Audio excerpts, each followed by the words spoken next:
Hello and welcome to ILTV's Israel Daily. I'm Aaron Porras, and coming up in today's newscast, a closer look at the supposed promises underpinning the new and pending unity government. Meanwhile, thousands of demonstrators arrive in Jerusalem for the annual but twice delayed Pride March. And finally, close the shades and hide as best as you can because super termites are eating their way through the country.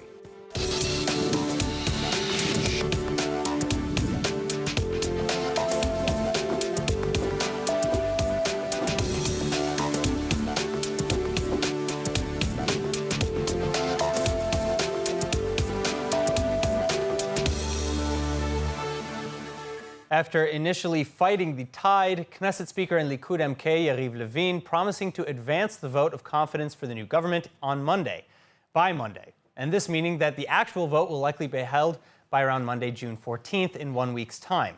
Still, this means that a week remains before a new coalition can be officially approved and sworn in, and a lot can happen in 7 days. For one, pressure on members of the would-be coalition to defect already rising higher and higher, with several MKs and their families, including young children, claiming to be protested against, followed, and harassed on a near constant basis. Top right-wing religious and nationalist leaders urging followers to, quote, do everything to thwart the new government. Prime Minister Netanyahu's son Yair even getting banned again from social media, this time for sharing the home address of Yamina MK Nir Orbach in a post calling for protest. All this and more then prompting a rare warning from Shin Bet chief Nadav Argaman, who states that the agency has recently identified a rise in increasingly extreme, violent and inciting discourse, particularly on social networks, which may be interpreted among certain groups or individuals as permission for violence and illegal activity that may even cause physical harm. Joining me now with more, Israeli attorney, author and journalist Ben-Dror Yamini. Ben-Dror, thank you so much for being with us again. Now, I want to start with the incitement because it's reminiscent of the days leading up to Rabin's assassination, and I'm far from the only person to make that connection. Are Israel's political leaders doing enough to prevent political violence? No, they don't. Just the opposite, actually. I mean, when you hear the tone, it's not the words many times. It's not, but when you hear a chief rabbi who's telling to his supporters that they should do everything that they can. For some of them, it means something. Sorry. But for some of them, it means something. For some of them, the meaning is everything. I mean, literally everything. So it's quite. Well, so what do you say to delicate? What do you say to religious leaders who are saying that it's understood that to do everything excludes violence because it's against Torah law? Is that not obvious? I will tell you that yes, they are right. Most of them will understand that it doesn't mean violence. Most of them, the majority, high majority. You don't need more than very few that will understand something else. And the big question is, do we have those few who might understand something else? Yes, we have. Yes, we have, of course, because, you know, in every community, in every society, you have this kind of extreme left, extreme right, and they are listening. And for them, it's a kind of legitimization for violence. All right, now again, I want to denounce any calls for violence and harassment against anyone, least of all elected officials. But let's discuss now some of the criticisms that have been levied against these individuals in the change bloc. The latest letter by right-wing rabbis saying that this government is entirely against the will of the people, as it will harm matters of security and of our very existence. Speaking specifically about Meretz and Ram's comments on supporting ICC investigations, accusing Israel of war crimes, sitting with terrorists in the past, as Ram MKs have done. Are any of these perceived threats based in material fact? What are in the deals so far that we know about that are upsetting the right-wing factions so much? Actually, we don't know. We don't really know. I mean, yes, of course, there are some concessions, just like what is happening in every negotiation of the kind in order to form a coalition, in order to form a government. It's something which was understood from the beginning. And let me tell you, let's not forget the fact that actually Benjamin Netanyahu himself offered Ra'am and the leader of Mansour Abbas everything that he will be offered by the other side, by the change bloc. So why he is complaining? Why is saying that Israel is giving up to the Arabs or to the Muslims or whatever? I mean, this is a kind of hypocrisy. We know exactly that you, Mr. Netanyahu, wanted to give them everything, just everything. And now you are complaining that they received something. We don't even know what did they receive. And they received much less, not much more than what Benjamin Netanyahu himself promised him. So yet he is inciting his followers in order to fail in one way or another the upcoming vote for the new government. All right, Ben Dor Yamini, thank you so much for your insights. Thank you for having me. Meantime, whether it's Netanyahu in office or Bennett and Lapid, American support for Israel is ironclad, or at least so says White House and U.S. defense officials over the weekend as Israeli Defense Minister Benny Gantz tours through Washington, D.C. Regardless of what happens, and obviously we're not going to speak to government formation while it's in process. Regardless of what happens, regardless of what government is in place, our stalwart support, our ironclad support for Israel will remain. You have heard from President Biden, you've heard from Secretary Blinken of that commitment in recent days, including when it comes to replenishment of the Iron Dome. Nothing about that will change, even if there is a change in government. As for who will liaise between D.C. and Jerusalem, while Thomas Nides has apparently been tapped to be the official ambassador to Israel, President Biden is allegedly considering former ambassador to Israel Dan Shapiro for the role of Middle East envoy. The position is said to involve maintaining and growing diplomatic relations established in the Abraham Peace Accords under President Trump. And now in other news, indirect negotiations between Israel and the Hamas terror group in Gaza beginning to stall amidst the current Israeli political upheaval. Prisoner swap discussions in particular slowing to a near standstill, with Hamas leaders waiting to see what happens with the potential change bloc in Jerusalem. Hannah Rifkin reporting with the details. Speaking with anonymous defense officials over the weekend, Israeli media reporting a delay in talks for a prisoner exchange with Hamas. The unnamed Israel official explaining that Egyptian mediations haven't stopped, but have stalled amidst the pending change in Israel's government. Hamas allegedly waiting to see where the dust settles in the Knesset before moving forwards with a swap. As for the swap itself, Hamas, on the other hand, hinting at the demand for the release of over 1,100 imprisoned Palestinians, many of whom were convicted terrorist murderers, like Palestinian political leader Marwan Barghouti, who's first on the list. Israel, on the other hand, conditioning the rebuilding of the Gaza Strip with the release of 4 Israelis, 2 live civilians and 2 slain IDF soldiers, whose bodies were captured in 2014.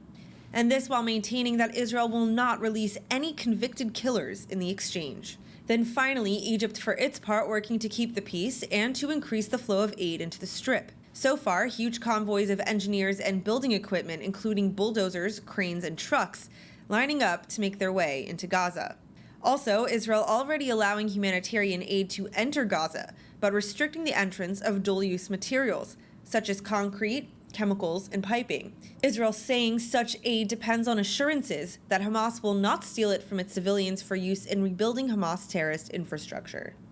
Now, denying the extent of the damages inflicted on Gaza during the most recent escalations, Hamas terror group leaders continuing to threaten to restart hostilities with Israel unless the terror group's demands are met.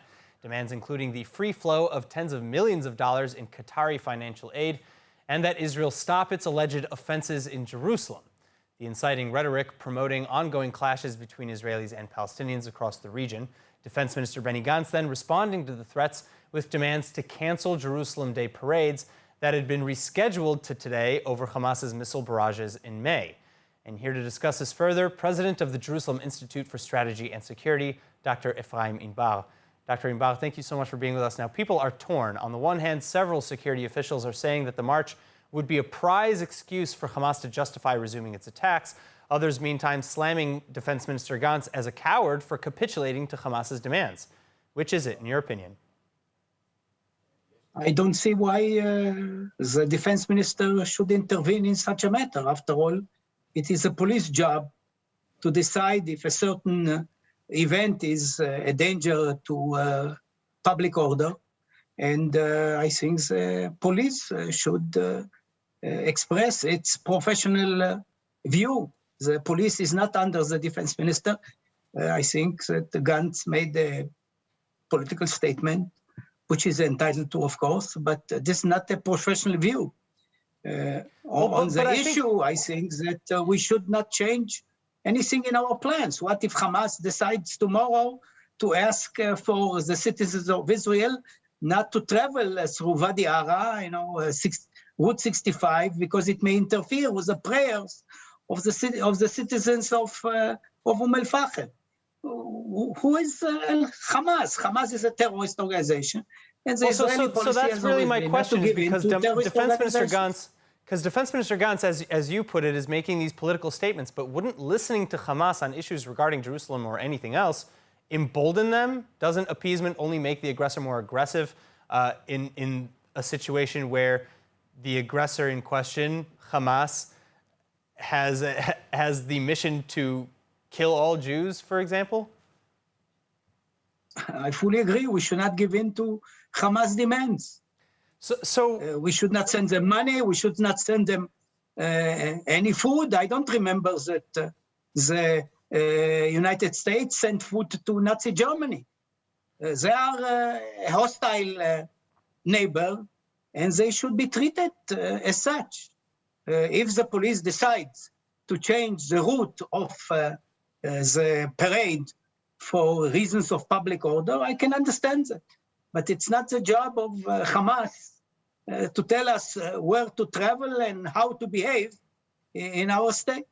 So that brings me to another question, really, because as you mentioned, or as you hinted at, there are many in Jerusalem who don't agree with the flag parade, and that's really why it was canceled in the first place, was to prevent animosity and possible rise of violence.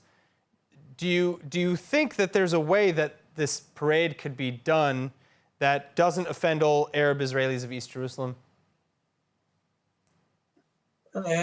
First of all, I want to remind all the viewers that once the Supreme Court of Justice upheld a Kach demonstration in an Arab village, because the right to demonstrate is one of our basic rights. And the police opposed it, but after all, it secured the marchers there. And I do not sympathize with those marchers, but this was their right. Similarly, this is a tradition in Jerusalem to parade with Israeli flags in Eastern Jerusalem as well as in Western Jerusalem. And there is no reason why it shouldn't be done today.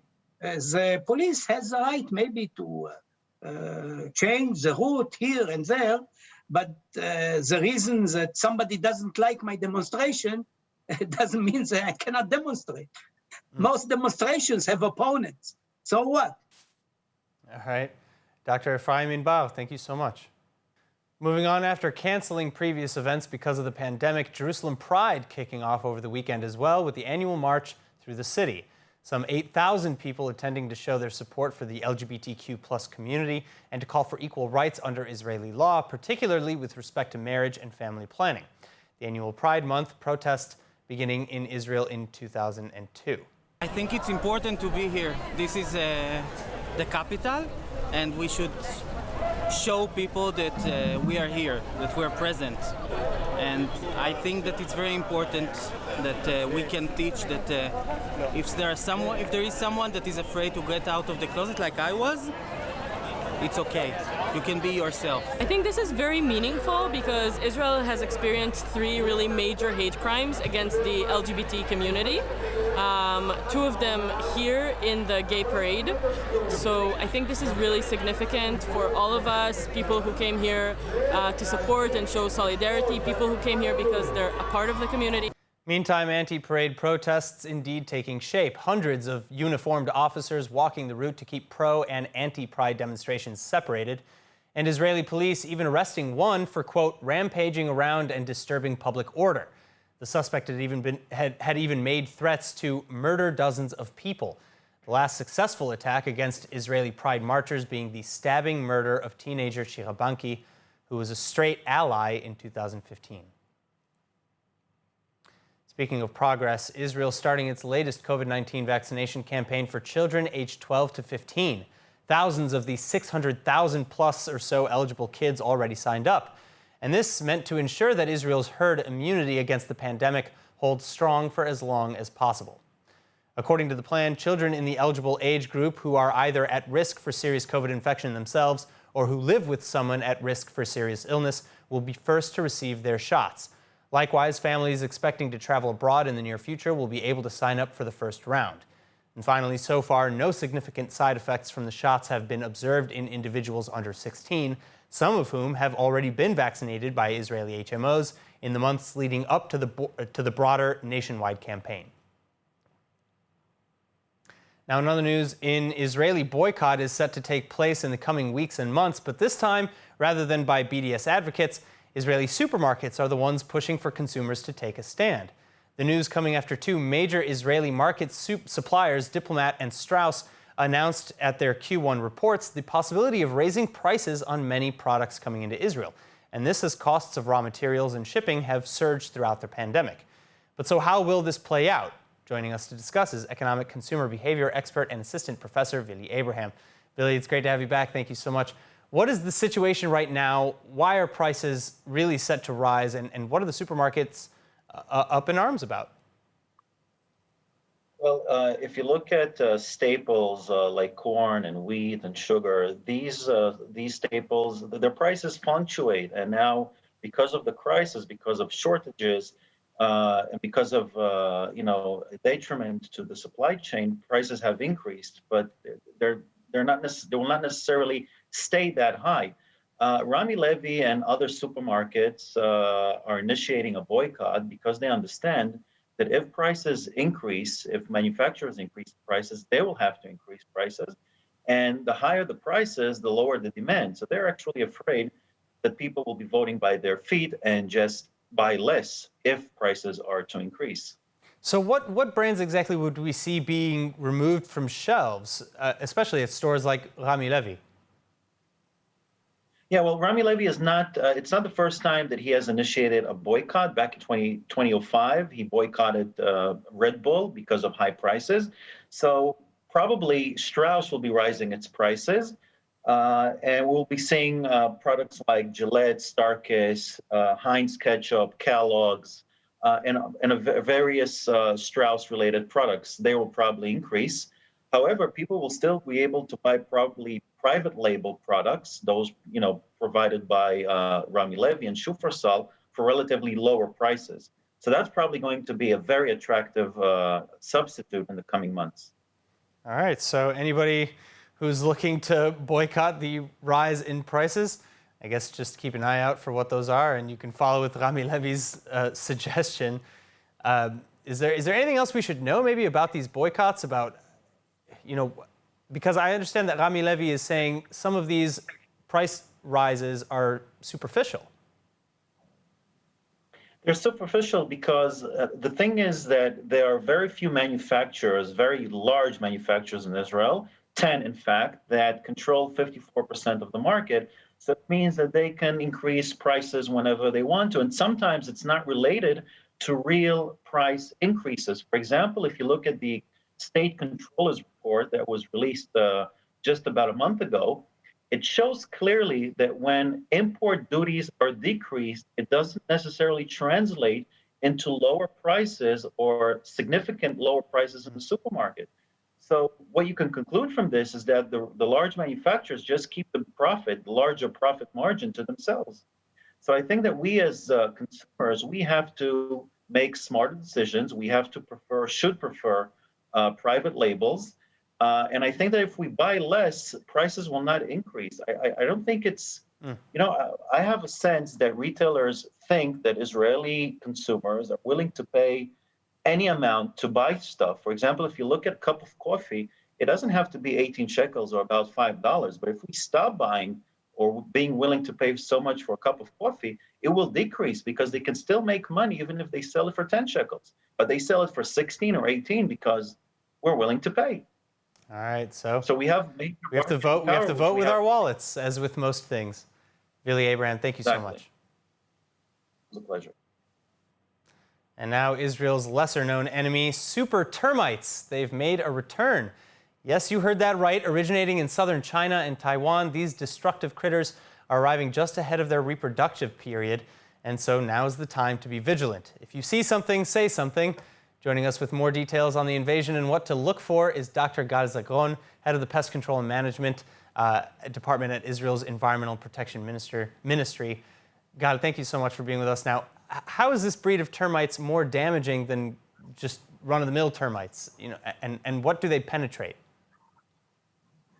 Hi, Aaron. We've discussed when we first discovered them last year, and now we're just expecting their dispersal flight, so that's why we're approaching the public. They are much more destructive than the local, the endemic termites. This is a picture of an LH from Florida, from Professor Thomas Shavank. We know that they've caused a lot of damage in the States and also in other places like Australia. I've read that 70% of the Hurricane Katrina damage was due to the termites, the Formosan termites eating the infrastructures of houses. Then came the hurricane and took them away. But in Israel, we're having a different situation because it's not as common to build with wood. So the main threat is, posed not to building and infrastructures, but more to wood products like crossbars, kitchen cupboards, and fuse boxes. Well, and as I understand it, these super termites, so to speak, they can actually go through concrete and other much denser materials as well. It's true, even though not through cement, but they are very, very aggressive and, let's say, motivated. So if they smell wood behind a certain barrier or layer, they would penetrate it, even if it's metal or other types of materials. And that's why they cause such a big threat, even rubber or asphalt. Okay, so is it possible to contain such an infestation until an exterminator arrives? What should people do if they come into contact with one of these termite colonies, and how many recorded cases are there so far? So a person who is dealing with some kind of a pest that is damaging its wood product, they should definitely contact a professional. We have exterminator with the licenses in Israel, and they need to go to the advanced license, the one that are for pest control in buildings and in open areas. And also when they invite a professional, they should ask to see his certificate, his license. And you can't deal with it alone as a citizen. You have to have a professional, and also we're inviting the public to report to us and send us pictures if it looks in the picture like a termite, specifically a Formosan termite. We will also come and collect a sample. Regarding to where it's located, so far we've only located it in very specific neighborhoods in Petah Tikva. There are a couple of dozens of cases. They are all being treated. But now that we're expecting the dispersal flights or the nuptial flights, then we're expecting to discover if there is other places, because we will see them flying out. Oh, wow. All right, so if you see a termite, let the Health Ministry know, or the Environmental Protection Ministry know. Dr. Gal Zagron, wow. Thank you so much. Thank you, Aaron. Bye. All right, let's take a look at the weather forecast with Hannah Rivkin. Another week, more weather. Super fun. Now looking at tonight, lows will be in the mid to upper teens in Celsius. And then tomorrow, highs will reach temperatures in the 20s and 30s, depending on the area. All clear skies as far as we can see. And now back to the studio with Aaron. All right, that is it for today's news. Today's exchange rate is 3.25 shekels to the American dollar and 2.69 shekels to the Canadian dollar. And finally, for the latest updates and news from ILTV, please like ILTV on Facebook, follow us on Instagram, and subscribe to our YouTube channel, as well as to our newsletter at iltv.tv. I'm Aaron Porras. Be well. Thank you so much for watching.